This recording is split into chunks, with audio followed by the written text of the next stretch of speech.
All right, Drew here with Uncommon Entrepreneurs, checking in on another episode. Today we have Todd. Appreciate you coming in. Pleasure to be here. Yeah. So Todd and I go back. We met maybe a year ago or so, I think. Yeah, I think so. Yeah, I've had some good interactions. He's definitely an uncommon entrepreneur in his path. So today we'll be covering kind of like, where you came from, kind of like how your entrepreneurial journey came. You exited a company recently, pretty impressive, and, what maybe lessons learned from that. And then you're in Puerto Rico, right? I am. And, your experience with how that's been in the transition and why, and we'll get into some other stuff too, for sure. Today we're at this beautiful trade space here in Santurce, Puerto Rico. So getting into it, Todd, tell us a little bit about your background, where you come from, and we can start from there. Okay, well, my background, I moved a lot growing up. I lived in the Northeast, in Maryland, and then moved to Texas when I was in high school.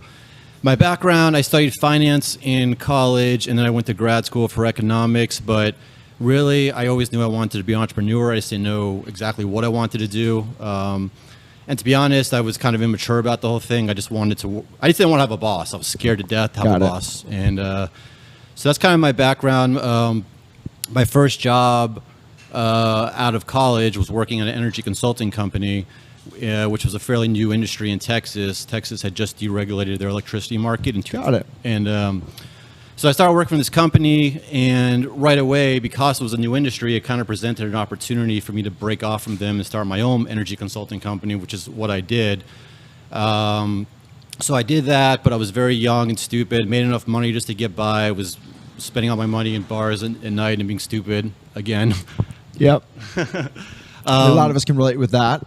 Yeah, I mean, I wish I could go back in time and just tell myself, like, save, invest, and work hard. But it all worked out in the end.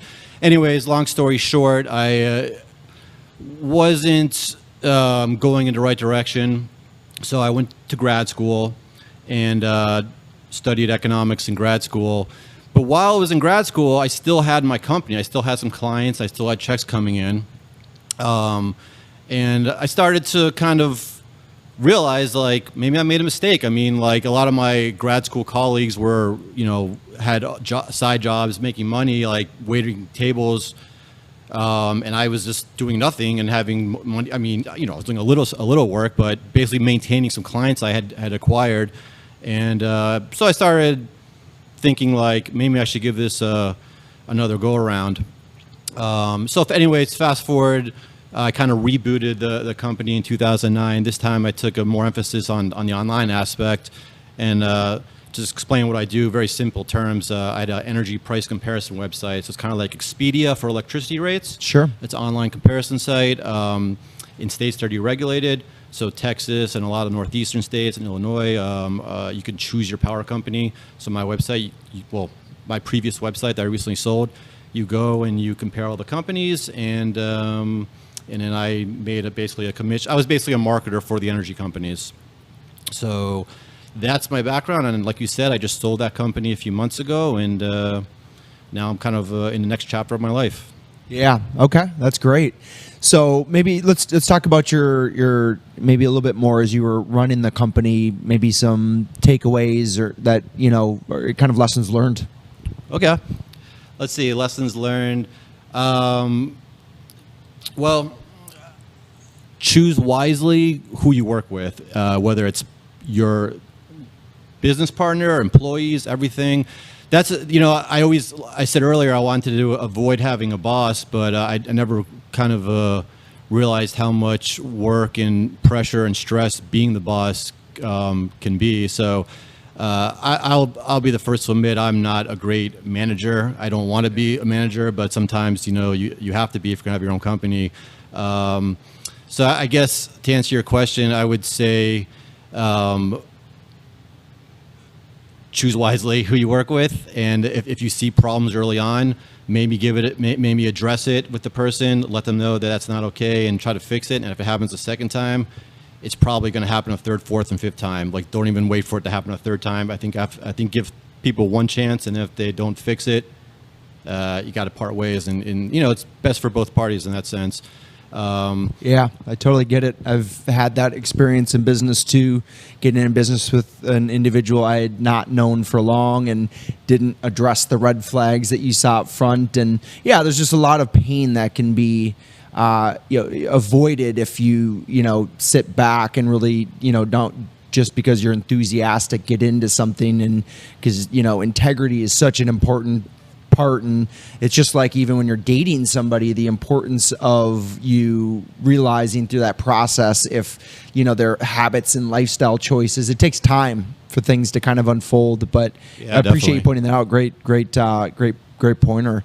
And maybe as it comes to like exiting your company, I mean, that's an impressive milestone to be checking off. Like, how was that experience? Maybe for the audience, like something you maybe would have done different, or? Well, I don't know if it's something for me. It was the first time I went through the process. It took a lot longer than I thought. It basically took all of 2019. And I don't know if I could have done anything differently. I just kind of went with the flow and hit a bunch of speed bumps and kept on rolling with it. But I guess along the lines, the obstacles I faced with selling the company are very similar to obstacles I faced with running the company. It's whenever there's an obstacle, just don't take it personal, because something's going to happen. I mean, if you're trying to accomplish a goal in your company, or trying to sell your company, something's going to happen. And in selling the company, the buyers needed they were working with the SBA, their SBA loan or something. Got it, sure. And so they needed all sorts of information, and the SBA guy was very confused about the whole Puerto Rico situation. So I'm a very passionate person sometimes, so it's easy to make it personal. Like, oh, they just don't, like, this guy just doesn't want this to work out for me. Like, he's doing this on purpose. But in reality, he's just a guy doing his job, and he doesn't know anything about Puerto Rico. So okay, I got to look at the problem, and I just got to go and dig and find him all the information that'll make his life easier. That's going to make my life easier. So it's just, I guess my advice is, when you get obstacles in any sense in business, just don't take it personal and just try to fix it. Yeah. Interesting. So what maybe talking about, life is all about transitions, and knowing, like, having the ability to realize when maybe you've outgrown something. So you've exited your company. It was this baby, in essence, that you had birthed. What was kind of the process leading up to it the last couple, 2-3 years, of what led to this decision? And, maybe people out there could kind of relate with that. Well, I think for my personal case, I was kind of getting, I'm in the energy. It was in the energy industry, so it was a very competitive industry, and I was kind of getting to the point where I either need to raise money or try to cash out and start something new. I had bootstrapped the business with my business partner, and so I never had anyone. Investors, or? Yeah, I never had any. I was, me and my partner, we were the investors, we were the owners. Never had anyone looking over my shoulder, and I liked it that way. And we did a good job, but there was over the last few years, there's been a lot of mergers and acquisitions within the industry. I think we were getting to the point where if we're going to stay competitive and grow ourselves, we needed to take on investors. And I was open to that and headed in that direction, but a buyer came along, and it was, we settled on an amount that I liked. So that was really it. It wasn't like I was throwing my hands up and wanting to get out so badly, but the right offer came around, and I decided, I want to do something new with my life. I'd been doing this ever since I graduated college, basically. So just want to try something new. Got it. Okay. Maybe is there a tip? Maybe one thing that caused you to have the success? Because many companies start, many fail, and you've stayed in the long run and built this. Maybe what's a tip from that maybe separated you from the masses? These are good questions, Drew. Yeah, I mean, I just looking back, I remember a time where like a fork in the road, where it was either give up or push forward. And I decided to push forward. And I know it sounds kind of corny or cliche, but just along the way, there's so many road bumps, speed bumps, road bumps. There's so many obstacles, and it's so easy every time you hit it to just give up. But if you just keep on going forward and doing what you know is right, and just working hard. I know that sounds, again, it sounds so cliche, but I think just not giving up, because a lot of people will give up. I mean, like, I just think the industry I was in, over the years, I had so many competitors come and go.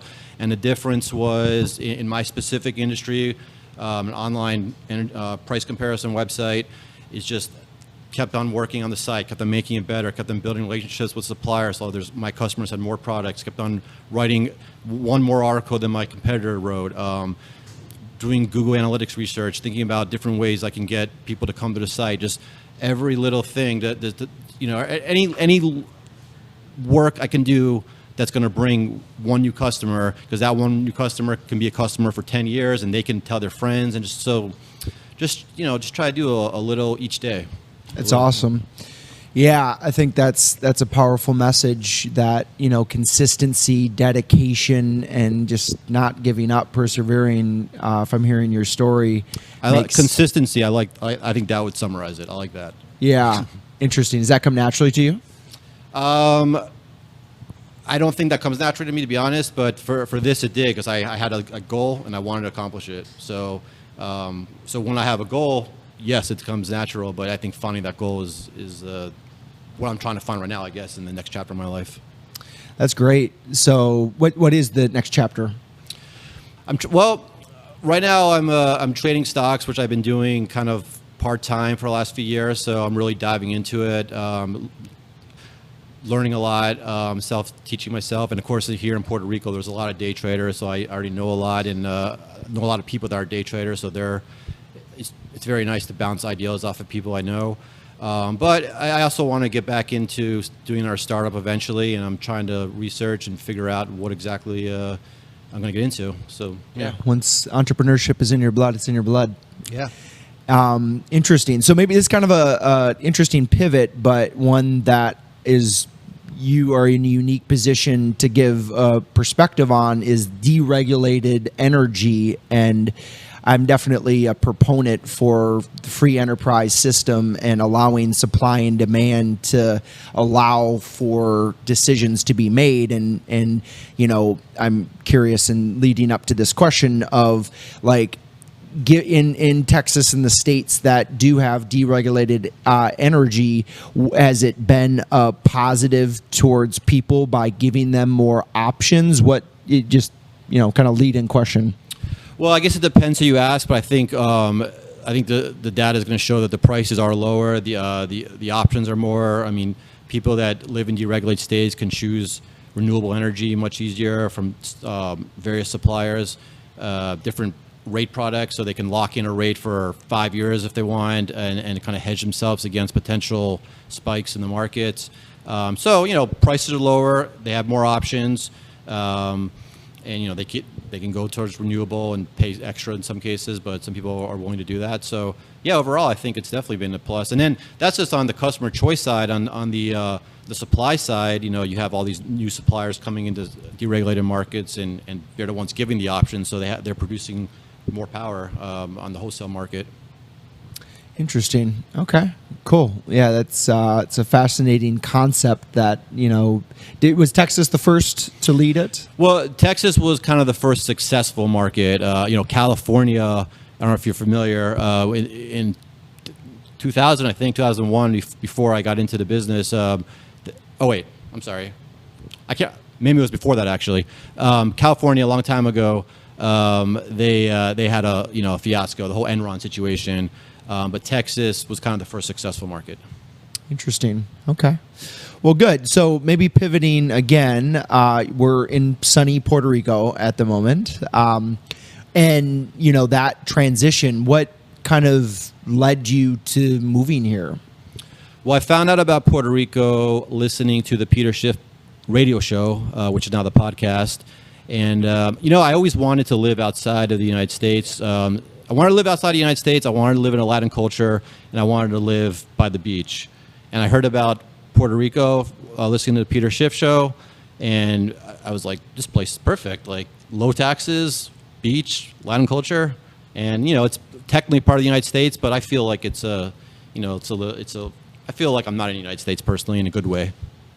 Yeah, I mean, it's a territory, not a state, so it doesn't have the same IRS guidelines, has its own hacienda, and so that plays a factor. But you're right, it does have that kind of Latin vibe, but it's still America, and you don't need a passport and all that type of stuff. But so how has the transition been down here?